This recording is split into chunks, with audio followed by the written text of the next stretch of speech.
नमस्कार. आपण आधीच्या व्हिडिओमध्ये संतुलित आहार हा पाठ आपण शिकलो. तर आता आपण या पाठाचे स्वाध्याय बघूया. हे आहे शब्दार्थ. शब्दार्थामध्ये संतुलित म्हणजे बॅलन्स. हे इंग्रजीमध्ये दिलेलं आहे BALANCED बॅलन्स्ड.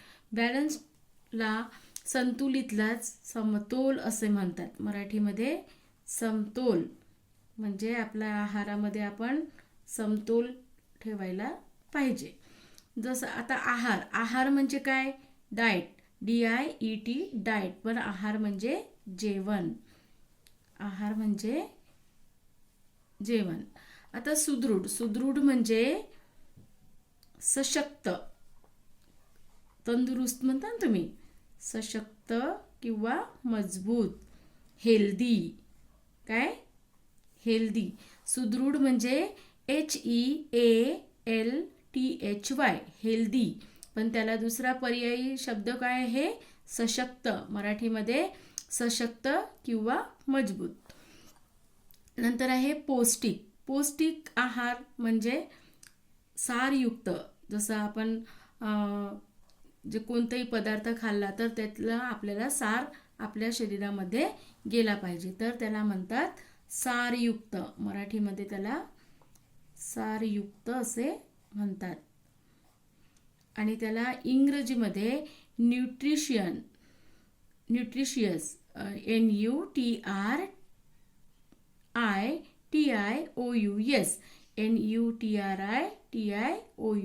न्यूट्रियस. तर हे झाले शब्दार्थ. नंतर आहे वाक्प्रचार. हिरमुसला होणे, डिसअपॉइंटेड म्हणजे काय? नाराज होणे. डिसअपॉइंटेड म्हणजे नाराज होणे. नंतर आहे चेहरा उतरणे. फील सॅड म्हणजे दुःखी होणे. दुःखी होणे. नंतर आहे चेहरा फुलणे म्हणजे फील जॉयस म्हणजे आनंदित असणे.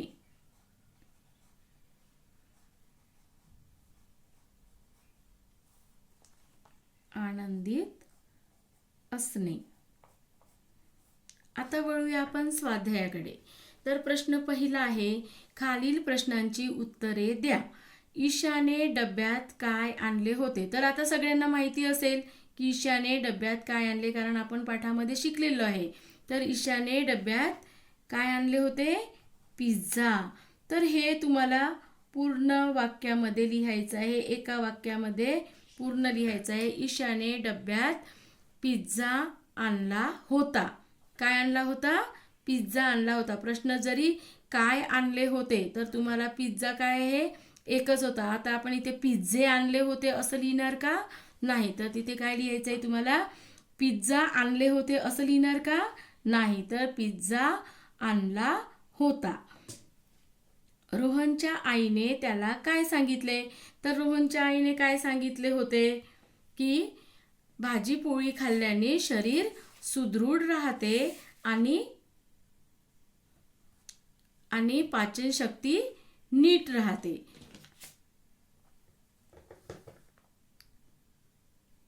शरीर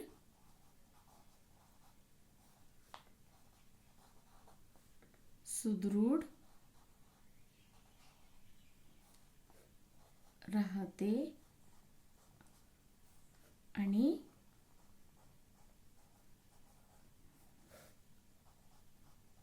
पाचन शक्ती नीट राहते. बरोबर. आता बघा प्रश्न 3. कोणता दिवस खाऊ दिवस ठरला? तर कोणता दिवस ठरला? बुधवार दिवस. कोणता दिवस ठरला होता? बुधवार दिवस खाऊ दिवस ठरला. आता संतुलित आहाराचे फायदे काय? तर संतुलित आहाराचे फायदे काय आहे? तर शरीराची योग्य वाढ होते. बरोबर. शरीराची योग्य वाढ होते आणि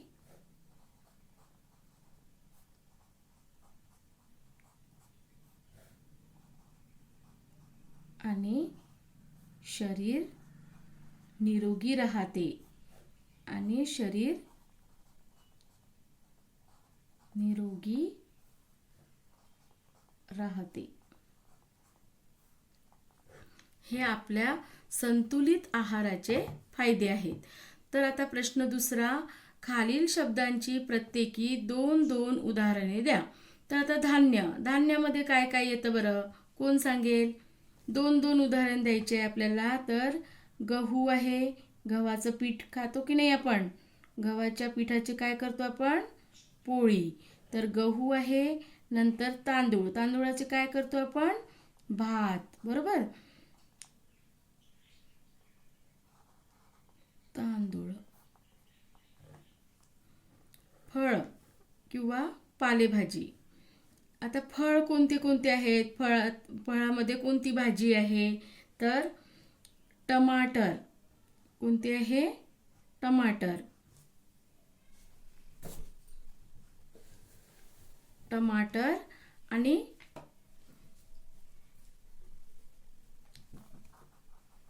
आणखी सांगा एक भाजी. टमाटर आणि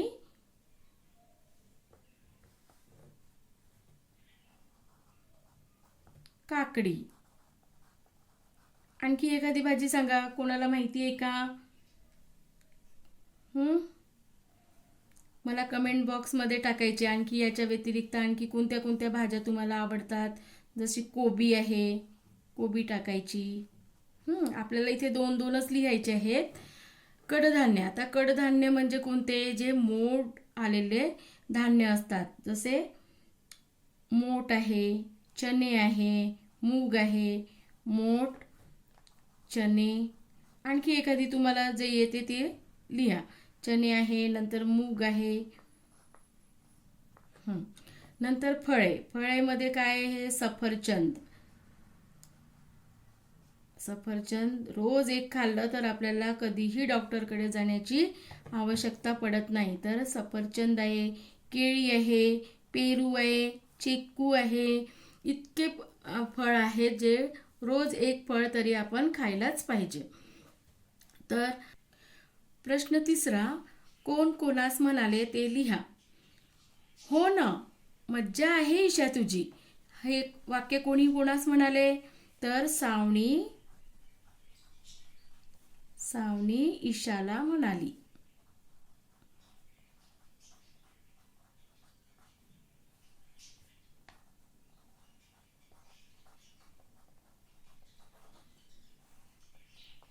आता बघा, आपल्या शरीराची योग्य वाढ होण्यासाठी संतुलित आहार घेणे आवश्यक आहे.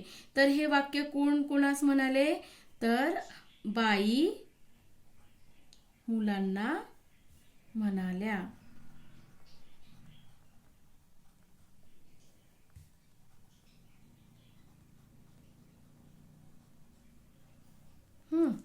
तर आता प्रश्न चौथा आहे, खाद्यपदार्थ योग्य जागी लिहा. खाद्यपदार्थ योग्य जागी लिहा. भात, वडापाव, पोळी, वरण, नूडल्स, दही, सँडविच, बर्गर, सॅलड, फळ, पालेभाज्या, केक, कडधान्य, मिठाई, दही, पिझ्झा, पेस्ट्री. तर हे नियमित खावे आणि कधीतरी खावे असे 2 रकाने केलेले आहेत. तर पहिल्या रकानामध्ये काय आहे, नियमित खावे. तर पहिला शब्द काय आलेला आहे, भात. भात नियमित खावा की कधी कधी खावा, तर तो नियमित खावा.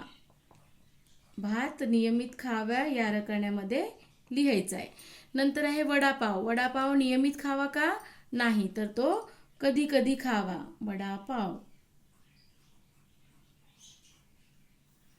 नंतर आहे पोळी. पोळी रोज खावी, नियमित खावी.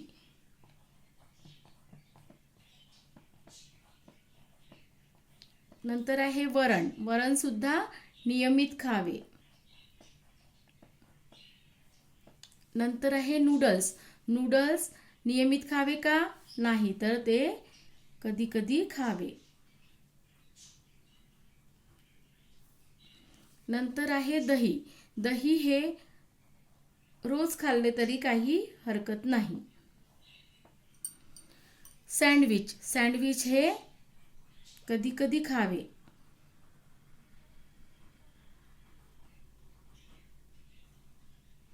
नंतर आहे बर्गर. बर्गर हे नियमित खावे का? नाही, तर ते कधी कधी खावे. सॅलड. सॅलड हे रोज खावे.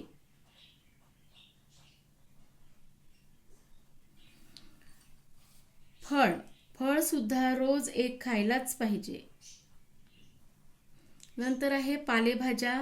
पालेभाज्या सुद्धा नियमित खाव्या.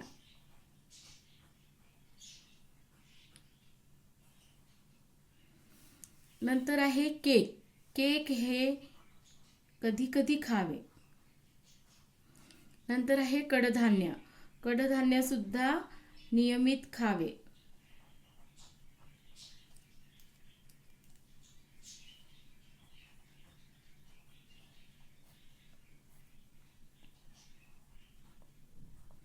हां. नंतर आहे मिठाई. मिठाई ही केव्हा केव्हाच खावी, म्हणजे कधी कधी खावी. नंतर आहे दही. दही हा शब्द दोनदा आलेला आहे, तर आपण एकदाच त्याला लिहूया, याला सोडून देऊ. नंतर पिझ्झा. पिझ्झा हा कधी कधीच खावा. आणि नंतर आहे पेस्ट्री. पेस्ट्री सुद्धा कधी कधीच खावी. तर अशा प्रकारे आपण 2 रकाने केलेले आहेत, नियमित खावे आणि कधी कधी खावे. तर हेच 2 रकाने तुम्हाला तुमच्या खालच्या ओळीमध्ये परत लिहायचे आहे. नियमित खावे 1 रकाना करायचा आणि कधी कधी खावे 1 रकाना करायचा आणि परत ते लिहून काढायचं आहे. भात, पोळी, वरण, दही, सॅलड, फळ, पालेभाज्या, कडधान्य हे तुम्हाला नियमित खायचे आहे. तर अशा प्रकारे संतुलित आहार हा पाठ संपलेला आहे. या पाठाचे स्वाध्याय सुद्धा संपलेले आहे. जर हा माझा व्हिडिओ तुम्हाला उपयोगी वाटला असेल तर चॅनलला लाईक करा, सबस्क्राईब करा आणि प्रश्नांची उत्तरे कमेंट करा. धन्यवाद.